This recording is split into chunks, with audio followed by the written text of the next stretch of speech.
Bonjour et bienvenue pour ce nouveau tutoriel sur Cinema 4D. Alors aujourd'hui, un tutoriel pas vraiment, ça va être une réponse aux questions et puis il n'y a pas vraiment beaucoup de questions et c'est que des choses vraiment très basiques, très simples. Ça va surtout être du blabla et puis des choses qu'on a déjà vues et revues. Donc si vous avez déjà suivi mes tutoriels jusqu'ici, ça va pas vraiment vous parler, ça va être même un petit peu chiant à écouter. Euh, Faut voir. Et si vous suivez mes vidéos depuis moins longtemps, peut-être qu'il y a des questions que vous êtes posées et puis que je vais y répondre. Donc j'ai sélectionné une, deux, trois, quatre questions, puis un truc que je voulais dire, deux trucs que je voulais dire. Donc ça va aller très vite, normalement. Euh, Il n'y a pas vraiment beaucoup de choses à montrer dans Cinéma 4D, donc je vais pas vraiment faire quelque chose. Il y a rien à modéliser, il y a rien à faire. C'est juste répondre à des questions qui m'ont été posées. Donc la première que je vais prendre, je reviens un petit peu dans mes voilà. Une personne qui doit suivre ma vidéo depuis moins longtemps que les autres, je pense, euh, qui a mis en commentaire sur une de mes vidéos sur le maillage, me dit merci pour la vidéo qui est très bien expliquée, etc. Ben, bon, il y a pas, j'explique pas mieux que les autres, mais enfin. La personne me demande si je pouvais expliquer en détail comment on fait pour ajouter et supprimer des points et des lignes. Parce qu'en fait, dans la vidéo, je montre un maillage, et puis en fait, j'ai modifié des trucs sur le maillage, il y a des points en moins, il y a des lignes en moins, etc. Et la personne a dû se poser des questions, comment on fait. Alors j'ai répondu par écrit, mais je vais le montrer en fait en vidéo, parce que c'est beaucoup plus pratique, puis plus clair, je pense. Alors on va faire un plan, on va mettre peu de maillage, voilà, et puis je rentre éditable, tac. Donc ça c'est le truc de base. Voilà, on a un truc tout basique, ça pourrait être un cube, ça pourrait être une sphère, etc. J'ai pris un plan parce que c'est le plus simple à expliquer. Et donc en fait ici ce que l'on me demande c'est vraiment la base de Cinema 4D, de la 3D même en général, comment on fait pour manipuler en fait des points et des arêtes.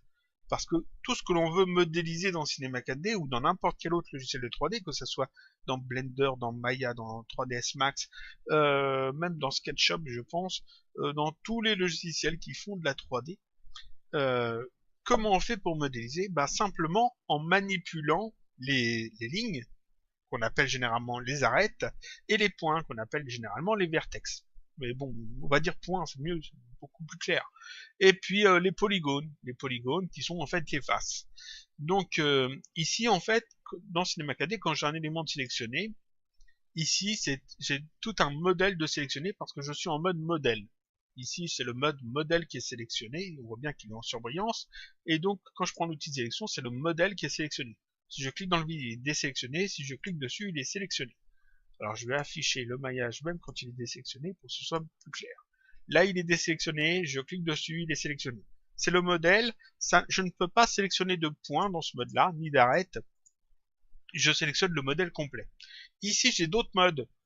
Dans toutes les versions de Cinema 4D, il y a ces modes-là. Des fois, les icônes changent, mais vous retrouvez les mêmes modes à chaque fois. Ici, c'est le mode texture. Généralement, dans les vieilles versions, il est plus bas. Ici, il est placé là. Bon, bah, on le reconnaît parce qu'il y a un damier dessus.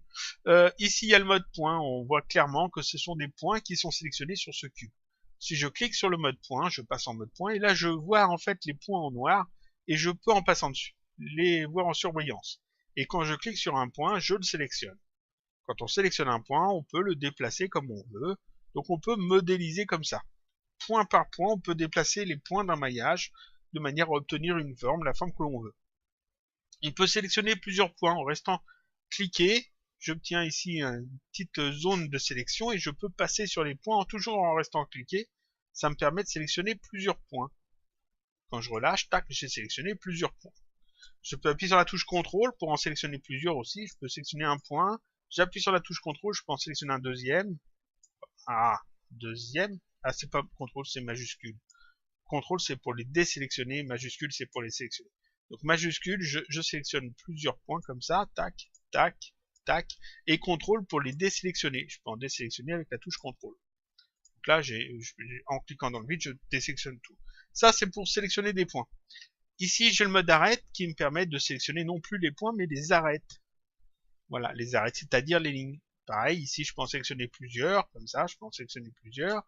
Avec la touche majuscule, je peux en sélectionner plusieurs aussi. Comme ça, comme ça, comme ça, comme ça. Avec la touche contrôle, je peux en désélectionner quelques-uns. Voilà. Et quand je clique dans le vide, je désélectionne tout. Et ici, on a le mode face, le mode polygone, qui permet, lui, de sélectionner les polygones. Ici, je peux sélectionner les polygones. Là, et pareil, je peux en sélectionner plusieurs en restant appuyé, ou en appuyant sur la touche majuscule, je peux en cliquer pour en resélectionner d'autres, et avec la touche contrôle, je peux en désélectionner.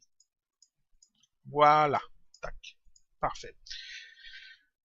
Donc ici, on peut sélectionner et désélectionner des points, des arêtes et des polygones. Maintenant, la question qui m'a été posée, c'est comment faire pour ajouter des points et ajouter des arêtes. Ajouter des points et ajouter des arêtes, c'est simplement en utilisant l'outil couteau. L'outil couteau qui permet de couper le maillage, c'est-à-dire de rajouter des lignes. Et en fait, chaque point est... Si je passe en mode point, un point, c'est toujours l'intersection d'au moins deux lignes. Enfin, c'est pas toujours vrai parce qu'il peut y avoir des points sans avoir de ligne. Mais sur un maillage propre, comme ça, généralement, c'est l'intersection de deux lignes. Donc quand on fait une coupe au couteau, quand on rajoute des lignes, en fait, généralement, on rajoute des points. Donc si je prends l'outil couteau, on le prend en en appuyant sur la touche K du clavier. Ou alors on va ici dans maillage, outil de création, et ici on a l'outil couteau. Et c'est bien indiqué que le raccourci clavier c'est MK ou alors K. Les raccourcis clavier, vous pouvez les ajouter dans les afficher et demander à les afficher dans les préférences de Cinema 4D. Si vous les avez pas par défaut. Donc, si j'appuie sur la touche K, tac, ici on voit que ça m'a sélectionné l'outil couteau. Ici j'ai effectivement l'outil couteau, avec ici ses propriétés. Les propriétés de l'outil couteau, par défaut, c'est le mode ligne. Donc le mode ligne, ça veut dire que je peux cliquer, déplacer la souris, relâcher, ça me trace une ligne.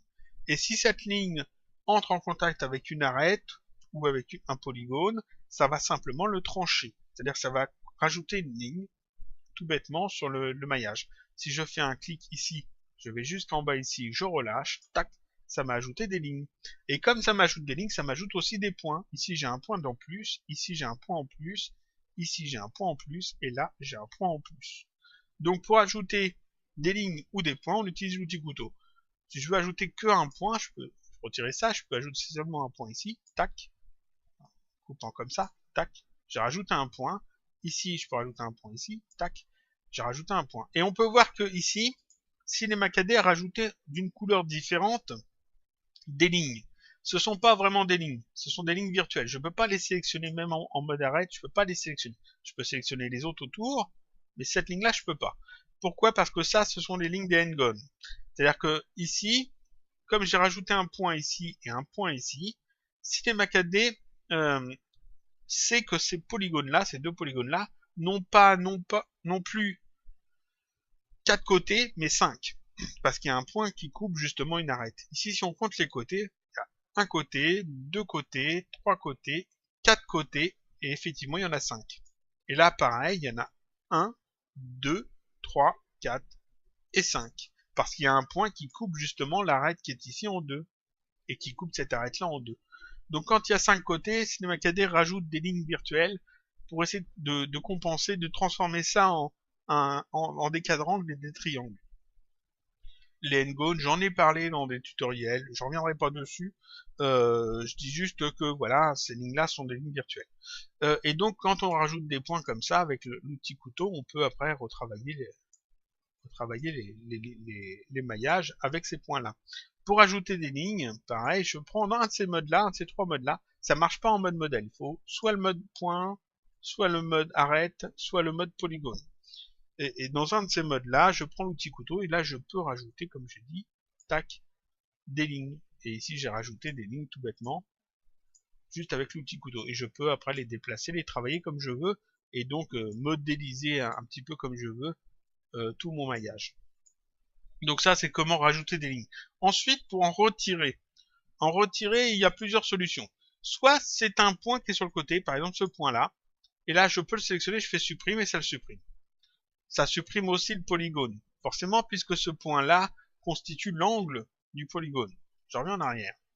généralement, quand ça va être un point qui va être plutôt central sur le maillage, ou sur un maillage plus complexe, ce point-là, par exemple, si je fais supprime, ça me supprime toute une partie des polygones. Et ici, j'ai un point qui est orphelin, qui a été laissé, mais il n'y a plus rien autour. C'est pas très propre, c'est pas très bien. Si je veux supprimer, par exemple, ce point-là, j'aimerais le supprimer, et bien en fait, au lieu de le supprimer, je vais le souder sur un autre point, un point qui est à côté. Je peux le souder sur ce point-là, ou le souder sur ce point-là. On va simplement déplacer ce point-là, on va venir le souder là-dessus. Donc comment on fait pour faire ça? Je sélectionne les deux points, je fais un clic droit, et je prends l'outil soudure. Ensuite, je peux indiquer, l'outil soudure est sélectionné, les deux points sont sélectionnés, et ici, CinemaCAD attend que je lui indique où souder le point. Je peux demander à ce qu'il soit soudé là, sur ce point-là. Donc les deux points qui sont sélectionnés vont venir ici. Je peux demander à ce que ce soit mis là, donc les deux points sélectionnés vont venir ici au milieu, ou je peux demander à ce que ça soit mis, ça vienne ici, donc les deux points sélectionnés vont venir ici. C'est ce que je veux, donc je vais cliquer là. Tac. Et voilà, il m'a soudé les deux points, donc j'ai supprimé un point en fait, grâce à la soudure. Donc ça m'a retiré un point du maillage, ça l'a soudé avec celui-là. Donc ça me retire aussi tout ce qui posait problème sur ce polygone, c'est-à-dire le n-gon. Ensuite, je peux supprimer des arêtes. Pour supprimer des arêtes, comment on fait? Je peux sélectionner l'arête. Par exemple, je veux supprimer ces trois arêtes-là. Celle-là, celle-là et celle-là, par exemple. Eh bien, je les sélectionne et puis si je fais supprime, ça marche pas. Parce que ça supprime trop de choses, ça supprime tous les polygones et les points autour. Donc le truc, c'est de les sélectionner, de faire un clic droit. Et là, on sélectionne l'outil, la fonction dissoudre. Alors normalement, il n'y a pas de raccourci clavier, c'est moi qui l'ai ajouté celui-là dans les préférences.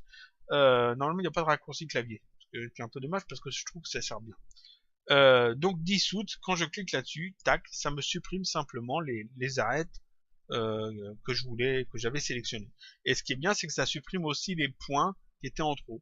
Donc ça rend un maillage un petit peu plus propre. C'est très bien pour nettoyer des maillages. Il y a d'autres méthodes que j'ai montrées dans d'autres tutoriels. Mais là, vraiment, c'était vraiment histoire de répondre à la question. Donc, je répète, hein, on sélectionne les arêtes, on fait dissoudre pour les supprimer. Et pour les points, on les sélectionne. On en sélectionne où est-ce qu'on veut le souder. Et on fait un clic droit, soudure, et on indique où souder le point. Et tac, ça supprime le point. Voilà. Et pour les ajouter, l'outil couteau, touche K, permet donc de faire des coupes et donc de rajouter des points et des arêtes. Donc ça, c'était la première question que je voulais répondre aujourd'hui, qui m'a été posée par quelqu'un qui débute probablement.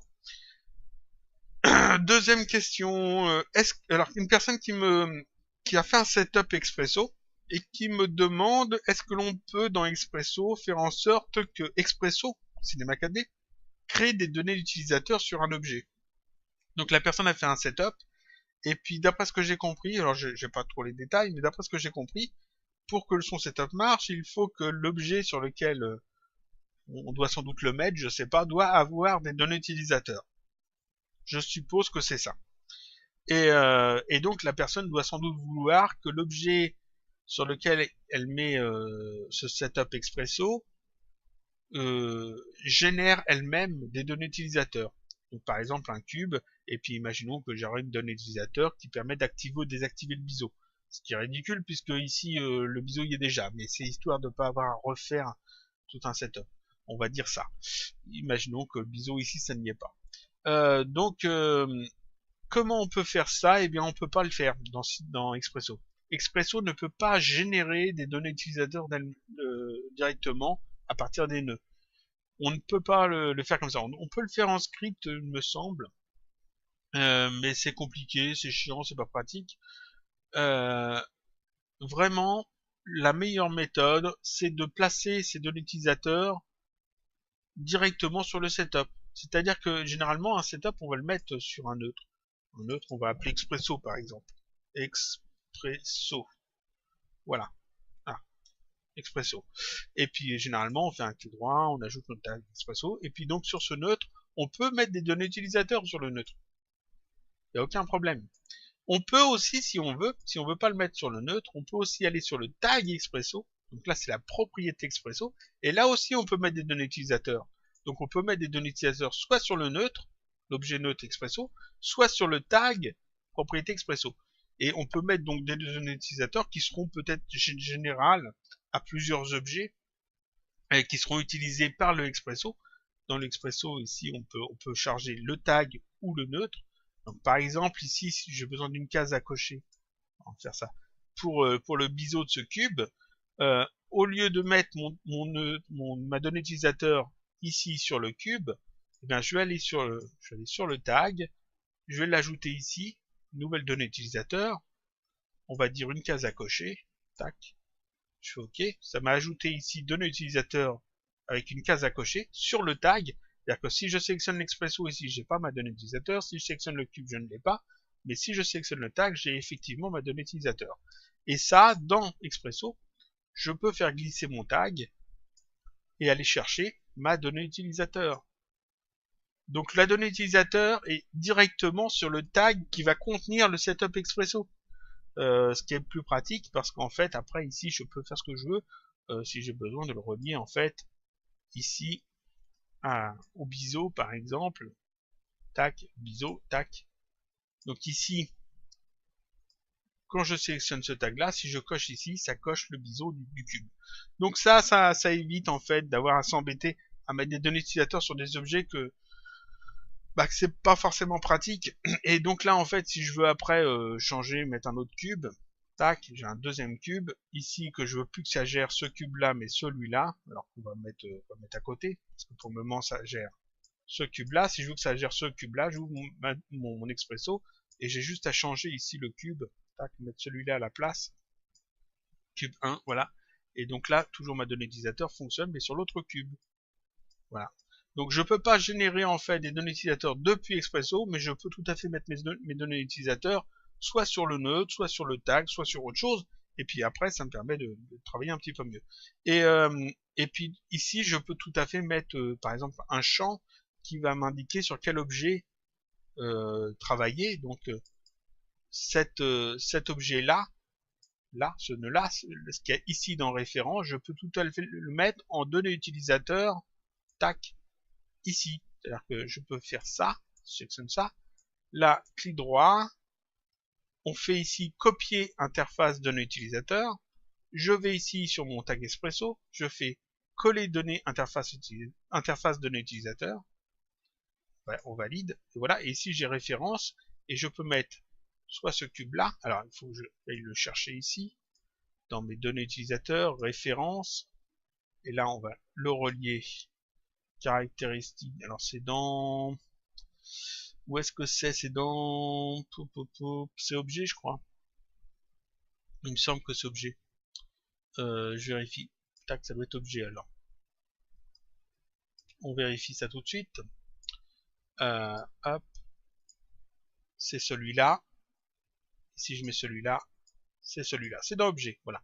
Donc je relie ici ma référence à l'objet fait de cet élément-là, qui a plus d'importance que ce soit cube 1 ou cube normal, puisque je l'indique ici. Donc tout est dans mon tag Expresso, ici dans mes données utilisateurs, j'ai l'élément de référence, et puis ici j'ai sa donnée utilisateur. Et si j'ai besoin de changer, je peux changer comme ça. Tac. Voilà. Et donc comme ça on peut faire des setups un peu plus compliqués, sans avoir à s'embêter à générer des données utilisateurs à la volée, parce que ça on peut pas le faire. J'espère que c'était clair, je sais pas. Enfin, j'ai répondu à la personne par écrit. Voilà. Ensuite, une autre question. Quelqu'un qui pense qu'il y a un bug, qui comprend pas pourquoi ça ne fonctionne pas, il a réinstallé CinemaCAD, etc. En fait, la personne, quand il va en fait ici, qui prend un élément, soit un mot texte ou soit une string texte, et ici dans police de caractère, il n'y a pas toutes les polices qu'il a d'installer sur son ordinateur. Et bah c'est pas un bug, c'est normal. Enfin, c'est pas tout à fait normal, mais CinemaCAD ne comprend pas tous les formats de police de caractère. Il comprend que 3 formats. Normalement, c'est PostScript, OpenType et puis ThroughType. Seulement ces formats. C'est-à-dire TTF, OpenType, je sais pas où, je sais plus l'extension. Et PostScript, ça doit être PS, un truc comme ça, je sais plus. Donc seulement ces 3 formats-là, et puis pas les autres. Et certaines polices de caractère plus anciennes ont un autre format qui n'est pas reconnu par CinemaCAD. Donc on retrouve pas les polices ici. Et là on n'a pas de bouton parcourir qui permettrait d'aller chercher la police de caractère. On peut pas cliquer sur le fichier de la police de caractère et venir la déplacer en drag and drop ici. Ça ne fonctionne pas. CinemaCAD il dit qu'il ne reconnaît pas le format et c'est normal, il ne reconnaît effectivement pas le format. Ce sont des formats que CinemaCAD ne gère plus. Pourquoi il ne les gère plus? Avant, en version 11.5, il gérait ces formats sans problème. Depuis la version 12 ou la version 13, je sais plus, ces formats ne sont plus pris en compte pour des raisons de compatibilité, je crois, avec les systèmes d'exploitation qui évoluent au fur et à mesure. Et donc, ces formats sont plus pris en compte en point c'est tout. Donc, comment on fait quand on a besoin vraiment d'utiliser de ces polices de caractère? Il faut passer par en fait un logiciel vectoriel. C'est-à-dire, généralement, on utilise Illustrator dans le monde professionnel. Donc, on ouvre Illustrator, on charge on y écrit son texte avec la police de caractère que l'on souhaite, qui n'est pas lu par CinemaCAD. On enregistre ça au format .ai. Il faut bien prendre en compte la version Illustrator 8 pour les versions de CinemaCAD 12, 13, peut-être les suivantes. Je sais plus si ça a changé ou pas, mais je sais qu'avec ma version, seul le format Illustrator version 8 fonctionne. Et donc on a un fichier .ai qui est un fichier vectoriel que lui on peut charger dans CinemaCAD et qui va afficher en fait en spline le texte que vous avez tapé dans Illustrator avec la police de caractère que vous vouliez. Ça c'est la méthode qui fonctionne. Après on peut passer par d'autres logiciels qu'Illustrator forcément. Inkscape par exemple, dans les vieilles versions, vous pouvez sauvegarder en format Illustrator, ce n'est plus le cas maintenant. CinemaCAD ne sait pas lire le SVG, ce qui est embêtant. Il y a des plugins qui permettent de le faire, mais sinon vous pouvez convertir votre fichier SVG en fichier Illustrator version 8 en ligne avec des services de conversion de fichiers. Et puis généralement ça fonctionne bien. Mais bon, les polices de caractère qui ne sont pas reconnues sont de plus en plus rares. Et puis généralement c'est les nouveaux formats qui sont pris en compte. Moi je sais qu'il y a certaines polices de caractère que j'aimais bien avant dans la CinemaCAD 11.5 que j'utilise quand j'avais 11.5 et que je n'ai pas retrouvé quand je suis passé à la version 13. Ça m'a assez gêné. Mais bon, il faut faire avec. Voilà. Donc c'est pas un bug. Il y a des polices de caractère qui ne sont pas lues dans CinemaCAD parce qu'ils ne sont pas dans le bon format. Autre question qui m'a été posée, alors je ferme ça, comme je dis, on va assez vite. Hein. Ça sera pas très long en plus et il y a peu de choses que je montre quand même. C'était vraiment histoire de faire une vidéo. Autre chose, donc une personne qui a des différences quand il fait un rendu Sketch & Tool. Alors je vais expliquer pourquoi, je pense que le problème est réglé. En fait, il fait sa scène dans l'éditeur, il fait un rendu en... Alors par exemple, on va faire une boîte comme ça, on va mettre une matière Sketch & Tool, matériau esquisse, on met ça dessus, tac, fait ça son rendu, et puis il a son rendu qui est bien, et quand il fait le rendu final, tac, quand il fait le rendu final, alors, il va faire une vidéo, c'est pas ce que je veux, arrêter le rendu, oui, on arrête le rendu, et quand il fait le rendu final, ici, il n'a pas la même chose que ce qu'il a ici. C'est-à-dire que dans le rendu final ici, il va peut-être avoir des lignes plus grosses ou plus fines, par exemple. Ou s'il y a des pointillés, par exemple, les pointillés ne sont pas espacés de la même façon dans l'éditeur et dans le rendu final. Pourquoi? Eh bien, la raison, on la voit tout de suite ici. Vous voyez que dans le rendu final ici, la fenêtre est beaucoup plus grande. Tac. Elle est beaucoup plus grande, elle ne rentre pas dans ma capture entière. Elle fait du 1280, en fait, ça prend toute la capture. Donc, Sketch & Tool, qui est un effet de post-production, qui a le moteur de rendu qui l'ajoute après le rendu. Sketch & Tool, en fait, calcule l'épaisseur des traits, la distance entre les pointillés en fonction de cette résolution d'image. Voilà. Et ici, dans l'éditeur, la résolution d'image est plus petite, puisque la fenêtre est plus petite, forcément. Donc ici, on a quelque chose de totalement différent. La solution, elle est où? La solution, c'est de bien paramétrer ses réglages de rendu. On va aller dans les réglages de rendu. Souvent, je vous montre que je vous dis de passer ici en avancé. Ici, je vous dis de décocher tout ça pour pouvoir contrôler le truc. Ici, je vous conseille souvent de passer basé sur le projet. De retirer ça. Tac. Et ici, dans le rendu, les réglages changent un petit peu avec les nouvelles versions, parce que les nouvelles versions Le moteur de rendu de Sketch Toon et celui du module R, c'est les mêmes. Si je me trompe pas, oui c'est ça. Et donc il y a des réglages qui ont été modifiés, mais vous retrouverez à peu près tous les trucs. Et ici, alors, ici je dis souvent aussi de mettre désactiver, désactiver pour pouvoir tout contrôler. Et ici dans l'onglet rendu, il y a indépendance de la résolution. Et ça, il faut pas l'oublier. C'est-à-dire que ici, si je ne coche pas ça, CinemaKD va me faire un rendu dans l'éditeur avec les paramètres de l'éditeur, la dimension ici disponible dans l'éditeur, et dans le rendu final, il prend les réglages qui sont ici, 1280 par 720. Et ici, si je coche indépendance de la résolution, je peux lui dire, dans l'éditeur ici, eh ben, tu me prends les préférences de rendu. Donc, cette dimension-là.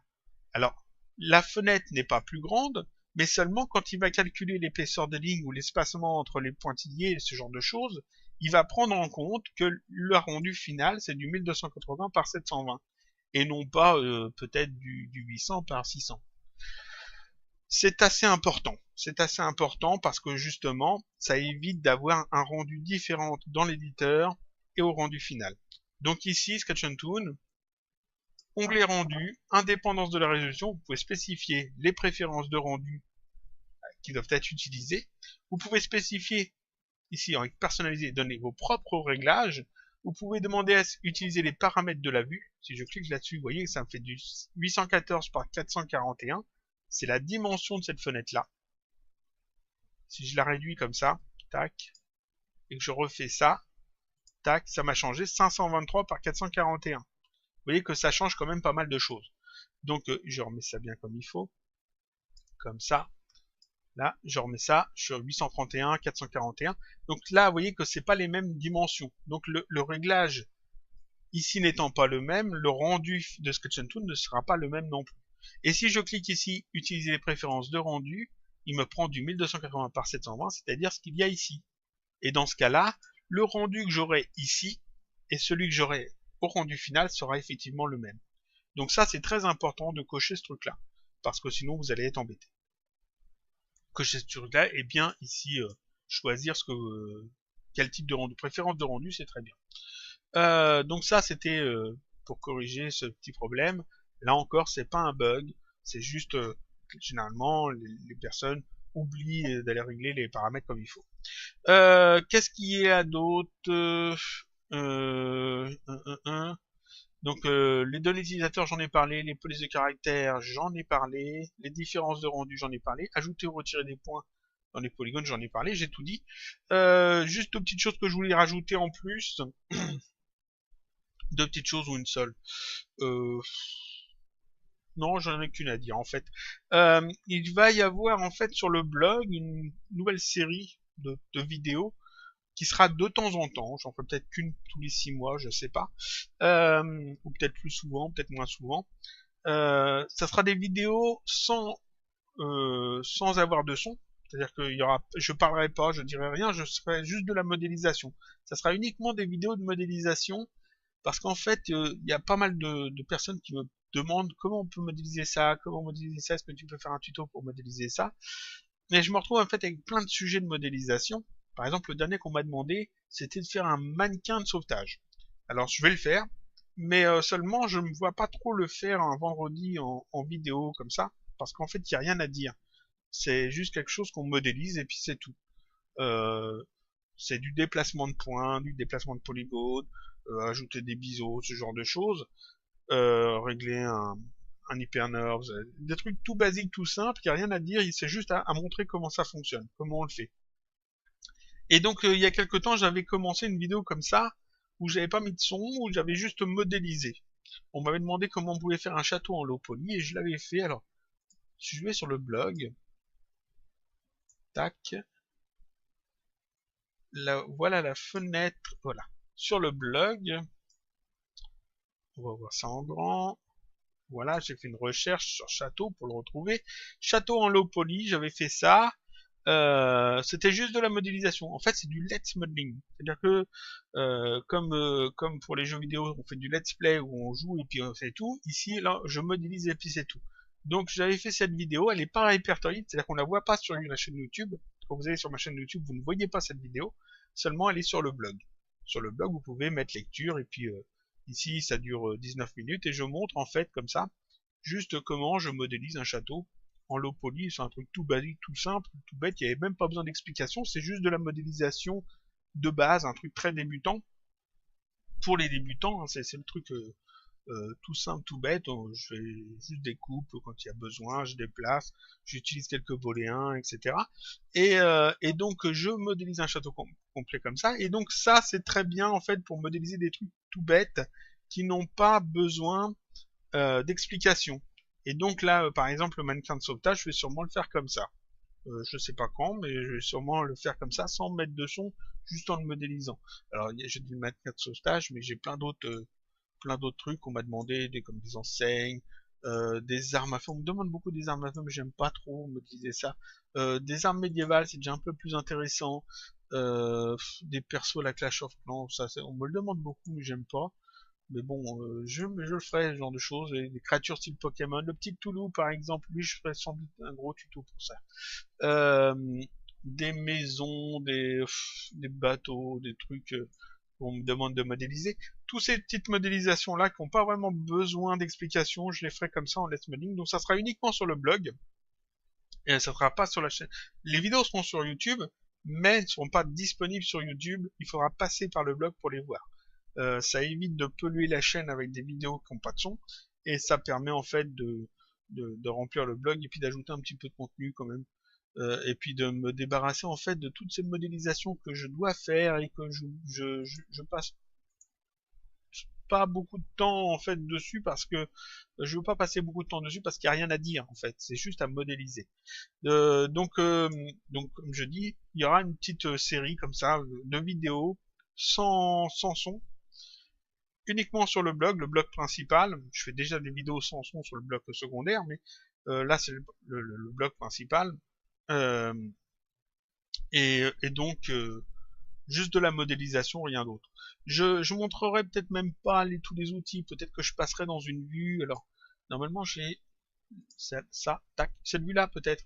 Ici j'ai uniquement la vue de perspective, la vue de travail, et je peux passer comme ça sur les 4 vues. Il n'y a pas les outils, etc. Je travaille surtout avec les raccourcis clavier, mais bon, ça risque d'être moins parlant en fait pour les gens qui connaissent pas, pour les débutants. Alors je sais pas si je ferai ça ou dans cette vue là avec cette partie là en moins, l'interface de modeling peut-être, sans doute. Il y aura sans doute pas de création de texture, donc voilà. Ça finit cette vidéo pour cette semaine. C'était vraiment une vidéo histoire de poster quelque chose. Donc on a parlé des données utilisateurs, des polices de caractères qui ne s'affichent pas, que c'est pas un bug, c'est fait exprès. Les différences de rendu Sketch and Toon dans l'éditeur et dans le visualiseur, c'est pas un bug, c'est fait exprès aussi, c'est généralement un problème de réglage. Ajouter, retirer des points, manipuler des polygones, tout ça, je vous ai montré ça. Je vous conseille, ceux qui débutent, de voir en fait mes plus anciens tutoriels. Généralement, j'explique plus de choses dans les plus vieux tutoriels. Puis tout ce qui concerne la modélisation. Si vous allez sur le blog et vous regardez la série sur la modélisation, il y a des mots-clés à chaque fois, des tags. Si vous regardez les articles sur la modélisation, il y a plus de choses pour les débutants où j'explique vraiment comment on modélise. Voilà, et je vous dis donc à la semaine prochaine pour un autre tutoriel, toujours sur Cinema 4D.